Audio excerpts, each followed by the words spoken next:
नमस्कार मित्रांनो, आत्ताच सिंदूर महारक्तदान यात्रा संपन्न झाली. यानिमित्त बोलण्यासाठी मी आलो आत्ता बाळवणीमध्ये. माझ्यासोबत आहेत डबल महाराष्ट्र केसरी चंद्रहार पाटील. नमस्कार दादा. नमस्कार. कालच आला का? का आज आलाय? रात्री आलो 10-10:30 रात्री आला. बर. कधी ठरलं की अशी आपण यात्रा करायची रक्तदानाची? हे दुसरं वर्ष आहे आमचं. पहिल्या वर्षी मी जम्मू काश्मीरला केली होती. Jammu command hospital, Udhampur command hospital, तिथून एक 60-70 किलोमीटर अंतरावर आहे. ते दुसरं आर्मीचं हॉस्पिटल आणि तिसरं श्रीनगरचं हॉस्पिटल, म्हणजे आर्मीचं हॉस्पिटल. या 3 ठिकाणी आमच्या 500 युवक म्हणजे आमच्या रक्तवीरांनी जाऊन तिथे रक्तदान केलं होतं. म्हणजे गेल्या वर्षी 1,500 जणांनी तिथे रक्तदान केलं. यावर्षी जवळजवळ 1200 युवक आपल्याबरोबर होते. यावर्षी एकाच हॉस्पिटलमध्ये दिल्लीच्या आर्मी कमांड हॉस्पिटलमध्ये रक्तदान केलं. मित्रांनो, या व्हिडिओला लाईक करा व सँडी आणि यादव या चॅनलला सबस्क्राईब करून जी घंटा दिसते ना तिथे क्लिक करा. त्यानंतर ऑलवर नक्की क्लिक करा आणि सगळ्यात पहिल्यांदा व्हिडिओ पहा. नक्की हे रक्तदान शिबिर ठेवण्यामागे, यात्रा करण्यामागे काय हेतू काय होता? हेतू हाच आहे की जे सैनिक आपल्या संरक्षणासाठी आज आपण इथं बसलेलो आहे दोघंजण, जे आपण सण साजरे करतो किंवा जे आपण आज वावरतोय समाजामध्ये, जीवनामध्ये प्रत्येक ॲक्टिव्हिटी करतोय, हे त्या सैनिकांमुळे करतोय. ते सैनिक दिवस रात्र तिथं पहारा देऊन वेळ प्रसंगी आपल्यासाठी रक्त सांडून, आपण पहिल्या कामाला बघितलं ते मागच्या 1-2 वर्षापाठीमागं, ते स्वतःचं रक्त सांडून आपले संरक्षण करतायत. त्यांच्यासाठी आपण काहीतरी केलं पाहिजे. जे आपल्या म्हणजे आपल्यासाठी रक्त सांडतायत त्यांना जाऊन रक्त दिलं पाहिजे, ही माझ्या डोक्यातली संकल्पना होती. कारण त्या गोष्टीचा आतापर्यंत कधीच विचार झाला नाही. रक्तदान आपण बघितले, गावोगावी होतात रक्तदान. ते रक्तदान झाल्यानंतर मग इथले जे आपले आजारी पेशंट असतील किंवा जे ऑपरेशन असेल, ॲक्सिडेंट असेल, ह्यासाठी रक्त वापरलं जायचं. ते पण ज्या जवानांसाठी, जे आपल्यासाठी रक्त सांडतात त्यांच्यासाठी आपण रक्त दिलं पाहिजे. खरोखर हे जे युवक आपले त्या ठिकाणी जातात, देशप्रेम, देशभावना प्रत्येकाच्या मनामध्ये आहेच, पण तिथं गेल्यानंतर जी एक वेगळी ऊर्जा तयार होते. आर्मी हॉस्पिटलमध्ये जाऊन त्या जवानांच्या, म्हणजे जे आपले आर्मीचे डॉक्टर आहेत त्यांच्या हातानं त्यांच्या ट्रीटमेंटनं आपलं ज्यावेळेस रक्तदान केलं जाते त्यावेळेस एक वेगळाच मनामध्ये आनंद मिळतो आमच्या सर्व रक्तवीरांना. आणि एक वेगळी ऊर्जा तयार होते की आपण पण कमीत कमी त्या तिथं जाऊन बॉर्डरवर जाऊन लढू शकत नाही आपण बंदूक घेऊन, पण कमीत कमी जे आपल्यासाठी जे लढणारे आहेत, जे आपल्यासाठी त्यांना रक्त दिल्यानंतर एक वेगळं समाधान आणि वेगळा आनंद मिळतो. बर. पण काय लोक टीकाही करतात की रक्तदान करण्यासाठी तिकडं दिल्लीतच का जायचं, हिथं होऊ शकत नाही का ह्या परिसरात? नाही, त्या बऱ्याच टीका मागच्या वर्षी झाल्या, ह्या वर्षी कोणाची झाली नाही टीका. मागच्या वर्षी बरेच मीडियातनं मला प्रश्न विचारले गेले यातल्यामध्ये की इथून एवढ्या लांब जायची गरज काय, इथंच तुम्ही 1000, 2000, 3000 लोकांचं रक्तदान करा, ते रक्त जाऊन तुम्ही आर्मी हॉस्पिटलला द्या. आपण सर्वांच्या माहितीसाठी सांगतो, सुरक्षेच्या कारणास्तव बाहेर काढलेली रक्ताची एकही पिशवी आर्मीच्या हॉस्पिटलच्या आत सुद्धा घेतली जात नाही. म्हणजे तुम्ही द्यायची गोष्ट लांबच, आत सुद्धा ती पिशवी घेतली जात नाही. आर्मीला ज्यावेळेस गरज पडते तर तो माणूसच पुढे नेऊन उभा करावा लागतो. आमचे जे रक्तवीर आता गेलेले 1200 रक्तवीरांची प्रत्येकाची पहिली ब्लड टेस्ट झाली. त्यांच्या सगळ्या टेस्ट झाल्यानंतर तो आर्मीचं, म्हणजे आपल्या सैनिकांना रक्त देण्यास योग्य आहे का ह्याची पहिली तपासणी झाली त्या आर्मीच्या डॉक्टरांकडून. आणि त्यात तो पास झाल्यानंतर त्याचं रक्तदान, म्हणजे रक्त तिथं संकलन केलं गेलं. म्हणजे आर्मीचे नियम एवढे कडक आहेत की त्या नियमाला आपण क्रॉस करू शकत नाही. ते शेवटी नियमातनं आपण त्यांच्या जो आमचा रक्तदाता जो नियमामध्ये बसला त्याचं रक्तदान तिथे करून घेतलं त्या ठिकाणी. कारण सुरक्षेच्या कारणास्तव बाहेर काढलेलं रक्त आर्मी घेत नाही, सर्वांच्या माहितीसाठी सांगतो. अजून एक प्रश्न, हे सगळं करण्यात आलं असे म्हणतात की राजकीय स्टंट म्हणून, काय ह्याच्याबद्दल काय म्हणायचे? प्रत्येक जण आपापल्या परीने विचार करतोय. राजकीय स्टंट म्हणाल, कोण म्हणाल देशभक्ती, देशप्रेम आहे. पण आज राजकीय आम्ही जर म्हणायला गेलं तर देशात जेवढे पक्ष आहेत त्या सगळ्या पक्षांमध्ये गेल्या 75 वर्षामध्ये पहिल्यांदा हा उपक्रम करणारा आमचा शिवसेना पहिला पक्ष आहे. त्यामुळे ह्याच्या पाठीमागं असं नाही की आता आज आम्ही दिल्ली मागच्या वर्षी जम्मू काश्मीरमध्ये केलं, आता तिथं काय आमचे 4-5 खासदार निवडून येणार आहेत का? किंवा आज दिल्लीत केलं तिथं काय होणार आहे का? पण आमचा शिवसेना पक्ष हा सेनेच्या पाठीमागं प्रसंगी कुठल्याही मदतीला कायम उभा आहे. हा आम्हाला एक संदेश द्यायचा होता आणि तो आम्ही संदेश दिलेला आहे की शिवसेना पक्ष हा देश आणि धर्माचा ज्यावेळेस विषय येईल किंवा देश आणि धर्म अडचणी ज्यावेळेस असेल त्यावेळेस शिवसेना हा पहिल्यांदा पक्ष धावून जाणार आहे. हा आम्हाला संदेश द्यायचा होता आणि तो आम्ही दिला.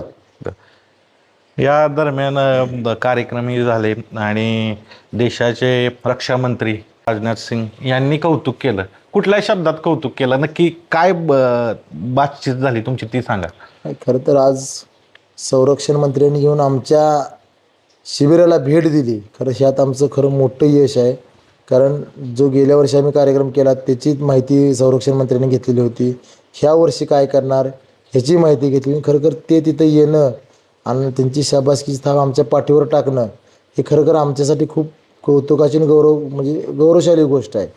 कारण देशाचे संरक्षण मंत्री येऊन त्यांच्या स्वतःच्या भाषणामध्ये त्यांनी असा उल्लेख केला की जीवनामध्ये माझ्या राजकीय आणि सामाजिक जडणघडणीमध्ये हे अनेक कार्यक्रम केले, म्हणजे उद्योग क्षेत्रातले असतील, राजकीय असतील, सामाजिक असतील, पण हा जो आज कार्यक्रम करतो तो माझ्या आयुष्यातला पहिला कार्यक्रम आहे की आर्मीसाठी जवानांसाठी हजारोच्या संख्येनं एखाद्या सांगली जिल्ह्याचं नाव घेतलं की ती व्हिडिओ तुम्हाला देतो. सांगली जिल्ह्याचं नाव घेतलेलं आहे की सांगली जिल्ह्यातून एवढी युवक आले आणि आपल्या देशाच्या जवानांसाठी रक्तदान केलं. ही माझ्या आयुष्यातली पहिल्यांदा घटना घडलेली आहे. म्हणजे ही खरं आपल्या ह्या उपक्रमाची असेल किंवा शिवसेना पक्षाचं खूप मोठं यश आहे. आणि एवढ्या मोठ्या नेत्यानं आज आमचं कौतुक करणं हे आमच्यासाठी पण खूप मोठी गोष्ट आहे.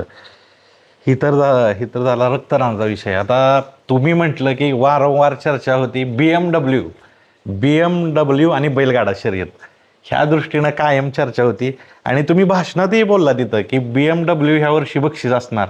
तर ती स्पर्धा कधी होणार आहे, कशा पद्धतीनं होणार आहे ती? नाही, खरं तर BMW म्हणजे सगळ्यांच्यात हा चर्चेचा विषय झाला आहे BMW. पण ही चर्चा क्रिकेटमध्ये एखाद्या शतक मारल्यानंतर ज्याला ऑडी BMW जाते एवढी चर्चा होत नाही, तेवढी आज एखाद्या शेतकऱ्याला BMW मिळणार म्हणल्यानंतर चर्चा व्हायला. ती चर्चा होत असताना ती चांगली गोष्ट आहे, म्हणजे चर्चा काय वाईट येणं होत नाही. पण मागच्या वर्षी आपण फॉर्च्युनर देत असताना बरेच जणांनी प्रश्न उपस्थित केले, काय आर्थिक बाजू असेल, पैशाचा बाजू असेल, पण मग अनेकांच्या असं वाटलं की अनेकांच्या पोटात दुखायला आलं की एखाद्या शेतकऱ्याला फॉर्च्युनर मिळणार किंवा आता आज BMW एखाद्या शेतकऱ्याला मिळणार. ही अशी जराशी काही विघ्नसंतोषी माणसं आहेत, पण ती काय त्यांच्याकडे मी लक्ष देत नाही. पण BMW कार आज एखाद्या गोवंश संवर्धन करणाऱ्या शेतकऱ्याला मिळणार आहे. हा जर उद्देश आपण डोळ्यापुढे ठेवला तर हे होणार म्हणून मी गेल्या वर्षी सांगितलं होतं. आज उदय सामंत साहेबांनी 2 वेळा सांगितलं. परवा सांगलीतून ट्रेन निघतानाही सांगितलं, परवाच्या तिथल्या कार्यक्रमातही सांगितलं. स्वतः शिंदे साहेबांनी 2 वेळा सांगितलं. आपल्या श्रीनाथ केसरीच्या बक्षीस समारंभाच्या निमित्तानं मुंबईतल्या कार्यक्रमाला कालही सांगितलं. म्हणजे एवढ्या लोकांनी सांगितल्यानंतर हे मैदान 100% होणार. पण ते मैदान कसं होणार, त्याची लीग होणार का त्याचं आपल्या गेल्या वर्षीसारखं श्रीनाथ केसरीचं मैदान होणार हे 15 दिवसामध्ये ठरेल. आणि ते होत असताना आपल्या 9 नोव्हेंबरची जी तारीख आहे त्याच दरम्यान होईल असा माझा अंदाज आहे. कारण जर लीग करत असलो आपण जर लीग करणार असेल तर काल परवा साहेब म्हणले लीग करायचीच म्हणलं तर लीग होईलच 100%. त्या लीगसाठी आपल्याला 2-3 महिन्याचा अवधी लागेल. त्याची पूर्ण तयारी करणं, त्याचे नियमावली ठरवणं किंवा ती कशा पद्धतीनं होणार, कोण त्यात भाग घेणार, ह्या गोष्टी आपण ठरवणार आहोत. त्यामुळे हे त्या 15 दिवसामध्ये जाहीर करेन की लीग होणार आहे का श्रीनाथ केसरीचं मैदान होणार. पण त्याचं बक्षीस हे BMW कार असणार आहे एवढं 100%. मित्रांनो, मैदान कसं होतील ते दादा सांगतीलच, पण जो कोण विजेता होईल तो नक्की BMW गाडीत बसणार हे नक्की. फॉर्च्युनरमध्ये बसला बैलगाडी मालक, मंत्रालय तुम्ही दाखवलं, बऱ्याचशा गोष्टी तुम्ही केल्या. एकंदरीतच बैलगाड्याला एका उंचीवर नेण्याचं काम केलं. आता दादा, तुम्ही अनेक राजकीय व्यक्तींबरोबर फिरत असता, ज्येष्ठ व्यक्तींबरोबर फिरत असता, तर ही बैलगाड्याकडे कसं बघतात माननीय आपले उपमुख्यमंत्री साहेब एकनाथजी शिंदे साहेब? कसं बघतात तुम्ही हे सगळं सांगता, हे सगळं अनुभव घेतला, तर कधीतरी चर्चा झाली असेल कॅमेऱ्याच्या पाठीमागं, तर काय नक्की चर्चा काय होते ते? नाही, जर आज आमचे पक्षप्रमुख एकनाथजी शिंदे साहेबांच्या विषयी जर सांगायचं गेलं तर आदरणीय शिंदेसाहेब हे पूर्ण ग्राउंडमधनं वरती गेलेले नेते आहेत. त्यामुळे त्यांना मी काही वेगळं माहिती सांगायची गरज नाही, कारण माझ्यापेक्षा जास्त जाणणारे ते नेते आहेत, कारण आपल्या भागातलेच आहेत, सातारचे आहेत ते.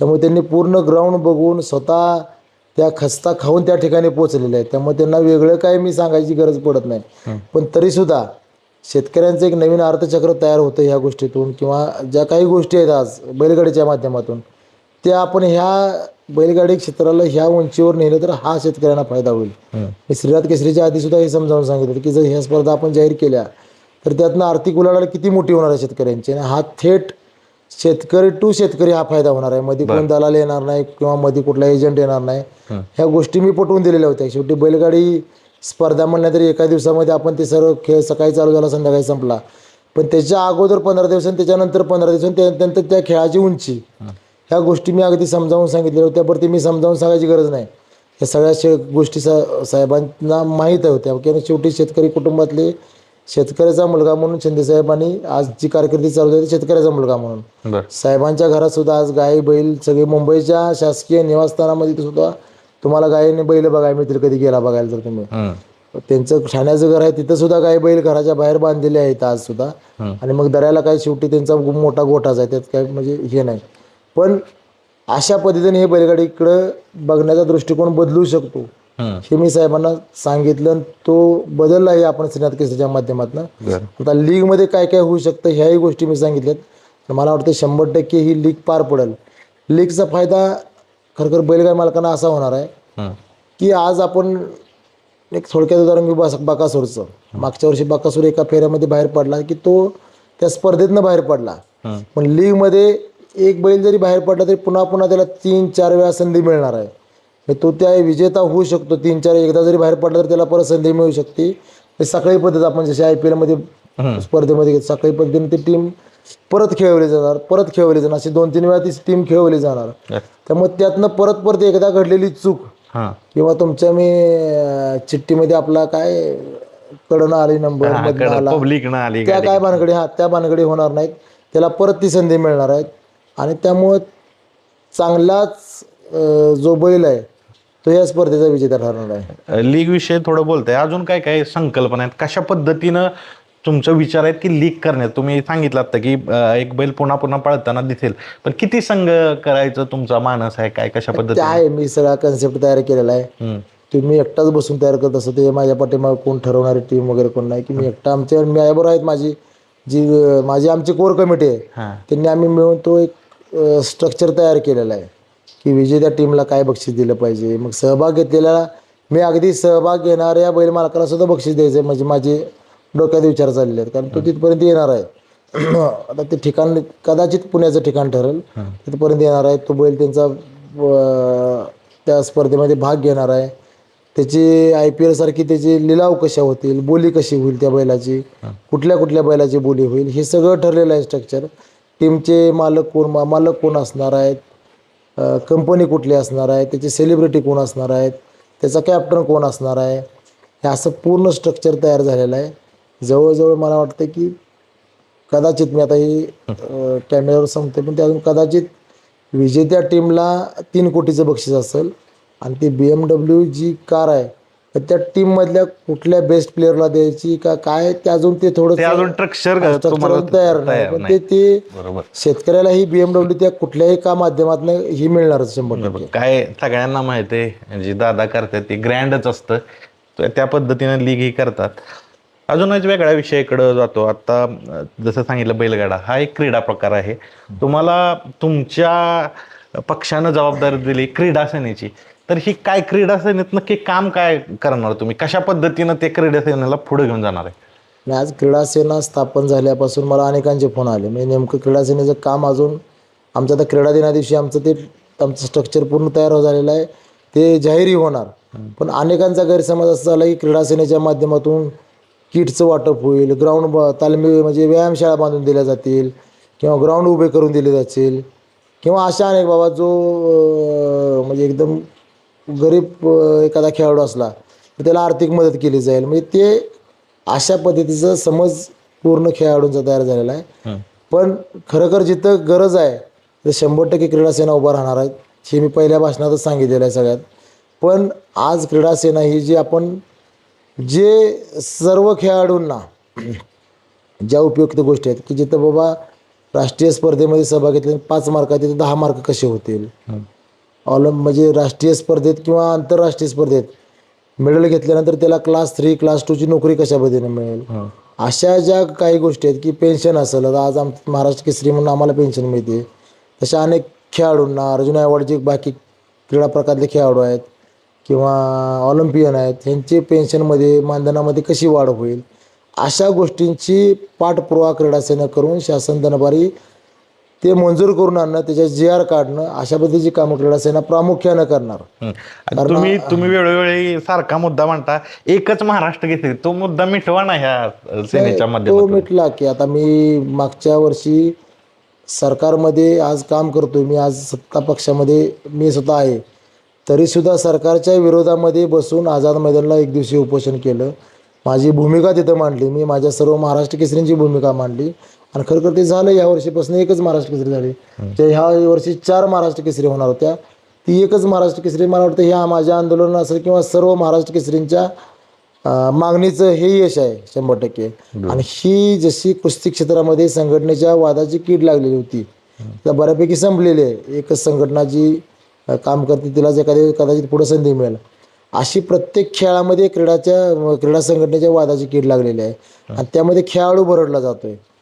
त्यांना त्या खेळाडूंना त्यातनं कसं बाहेर काढता येईल, त्याची झळ त्याच्या परफॉर्मन्सवर कशी होणार नाही, त्याला स्पर्धेमध्ये खेळायची संधी कशी मिळेल, अशा बऱ्याच गोष्टींवर क्रीडा सेना काम करणार आहे. बरं, महाराष्ट्र केसरीचा उल्लेख झाला, कुस्तीतील मोठी स्पर्धा, नामांकित स्पर्धा आणि राज्यातील सगळ्यात मोठी स्पर्धा, तशीच बैलगाडी स्पर्धा घ्यावी महाराष्ट्र शासनाची, जी आयोजित बैलगाडीची स्पर्धा घ्यावी. तर ह्यासाठी काय आग्रही आहात का? कारण अनेक नेत्यांच्या जवळ असता तुम्ही, आत्ता म्हणलं की सत्ता जिथं आहे तुमच्या पक्षाची तिथं तुम्ही कायम असता, तर काय सांगाल ह्याच्याविषयी? नाही, मी तुम्हाला ती माझी व्हिडिओ पण बाहेर आहे. तुम्हाला माझी पहिली बैलगाड्याची ज्यावेळी स्पर्धा झाली त्यावेळी मला तर काही कळतच नव्हतं. बैलगाडी म्हणजे स्पर्धा म्हणजे मला ती फायनलचा फेरा सुटत होता त्यावेळी मला एवढं त्याचं गांभीर्य नव्हतं, त्या बैलगाडी क्षेत्रातलं काही कळत नव्हतं. पण ते मैदान माझं होतं.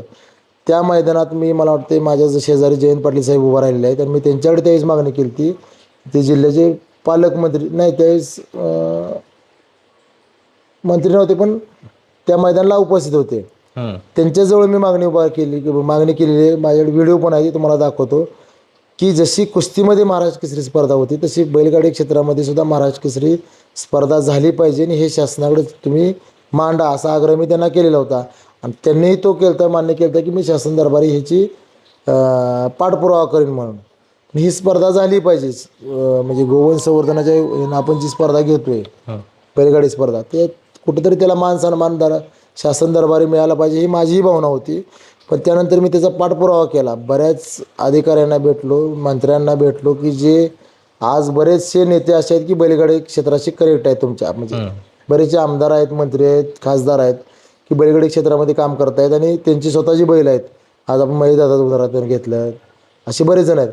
मग ती अडचण अशी तयार झाली की त्यात कुठल्या बैलगाडीच्या पद्धतीला महाराष्ट्र केसरीचा स्पर्धा भरवायच्या. मग त्यामध्ये आपली छकडीची पद्धत आहे, इकडं चालणारी जनरल म्हणजे 6-7 किलोमीटरचा राऊंड मारून पळत घ्यायची स्पर्धा आहे, इकडं कोल्हापूर भागामध्ये चिखलात पळायची स्पर्धा आहे, कोकणात गेला तर बीचवर पळायची स्पर्धा आहे, त्यात दुसरं प्रकार आहे ती चिखलात नांगर घालून पळायची स्पर्धा आहे. मग ह्या तिकडं विदर्भात शंकरपाट ती स्पर्धा आहे.